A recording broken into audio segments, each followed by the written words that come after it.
Menurut TCM, konsumsi makanan yang mengatur energi hati seperti pedas atau pahit, karena bisa menyebarkan stagnasi dan menguatkan lambung.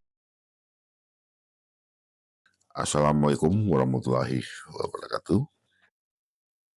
Kita masih di seputaran permasalahan lambung, yang lebih tepatnya permasalahan dari hiperaktivitas energi hati yang menyerang lambung. Tapi pada video kali ini kita lebih melihat dari sisi terapi nutrisinya atau pola makan.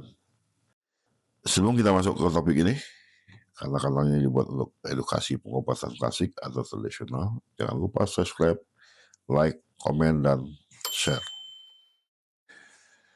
Dalam tradisional China medicine, hiperaktivitas energi menyerang lambung adalah pola disharmoni di mana stagnasi atau hiperaktivitas energi hati mengganggu fungsi turun lambung, menyebabkan gejala seperti mulas, mual, bersendawa asam, sakit perut atas, iritabilitas, dan distensi epigastrium.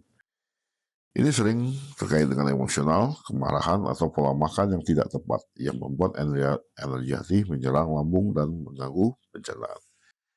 Nutrisi klasik bertujuan untuk mengatur energi hati, mengharmonisasi hati lambung, dan mendukung lambung agar tidak mudah terganggu, menggunakan prinsip sifat dan rasa seperti manis, pahit, asam, pedas, terus gurih, dan alami atau secara natural seperti dingin, sejuk, netral, hangat, dan panas untuk menyeimbangkan energi tubuh.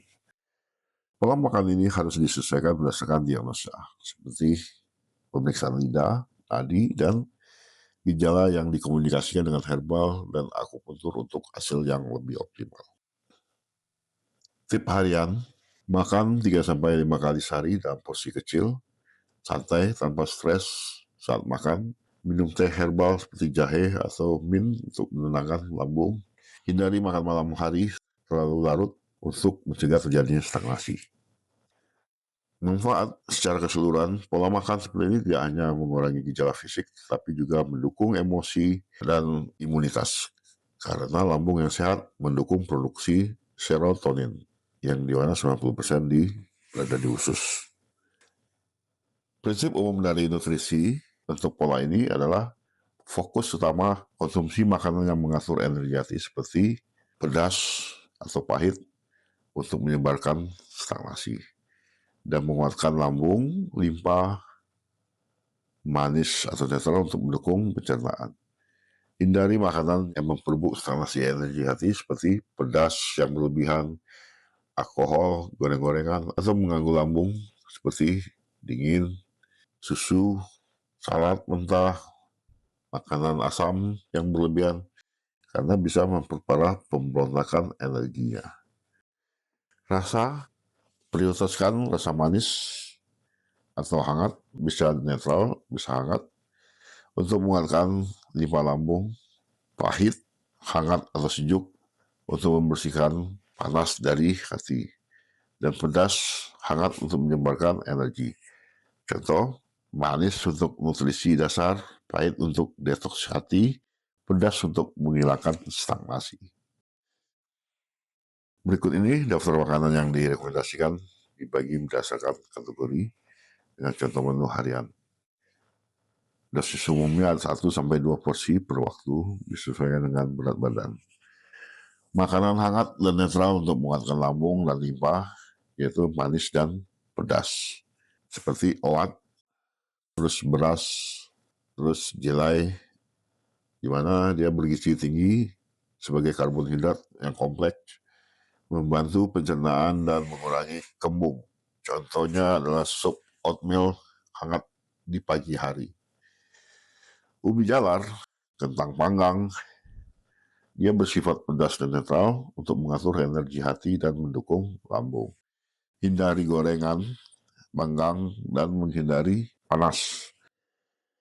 Buah-buahan yang hangat seperti pisang, apel yang matang, jeruk manis tanpa kulit, manis untuk mengisi energi, mengurangi mual. Contohnya adalah jus pisang dengan yogurt yang rendah lemak. Sayuran hijau hangat seperti bayam, kangkung, brokoli, kukus, yang bersifat pahit dan manis, membersihkan panas hati dan mendukung lambung. Contoh, sayur bayam yang ditumis dengan bawang putih. Makanan pedas dan hangat untuk menyebarkan energi hati, seperti jahe segar, dia bersifat hangat, pedas, sangat efektif untuk mengurangi mual dan muas. Kita menenangkan hati. Contohnya, teh jahe hangat setiap pagi atau jamu jahe lemon. Bawang putih atau jahe kunyit pedas hangat. Dia mengatur energi hati dan mengurangi stagnasi. Contohnya, salad yang berwarna putih dengan minyak zaitun yang hangat. Teh hijau atau mint, dia bersifat hangat, sejuk, pahit, untuk membersihkan panas dari hati, untuk hindari dingin. Sajikan hangat untuk mengurangi irritabilitas. Minuman dan snack pendukung bisa gunakan sup ayam atau tulang rawan, hangat dan netral, menguatkan lambung dan mengurangi distensi. Contoh, sup ayam dengan ubi jalar. Kacang-kacangan hangat, kacang almond atau walnut panggang, manis, pedas, mendukung limpa dan mengurangi stres emosional. Contoh menu harian, kita bisa gunakan di pagi hari, oatmeal dengan pisang dan jahe segar, di mana dia mengatur energi hati dan kuatkan lambung. Siangnya kita bisa menggunakan nasi merah dengan ikan bakar, bayam tumis, dan sup ayam untuk mengharmonisasi hati dan lambung. Malamnya kita bisa membuat brokoli kukus dengan ubi jalar, ditambah teh mint hangat, kurangi mual dan tenangkan emosional. Peringatan dan kombinasi terapi lain, nutrisi TCM ini aman jika konsisten ya, tapi pantau respon, misalnya jika ada panas, kurangi pedas. Kombinasikan dengan herbal seperti xiaoyosan untuk sanasi di hati atau akupuntur di titik liver 3, ST36. Untuk efek sinergis, hindari jika ibu hamil atau punya kondisi kronis tanpa konsultasi. Studi menunjukkan pola makan seperti ini mengurangi gejala GERD hingga 70%, mirip dengan pemahaman modern tentang gut-brain axis. Demikianlah topik ini dapat saya jelaskan. Bagi teman-teman yang akan bertanya lebih lanjut tentang topik ini, silakan tulis di kolom komentar. Terima kasih atas perhatiannya. Semoga video ini bermanfaat bagi kita semua. Sehat selalu.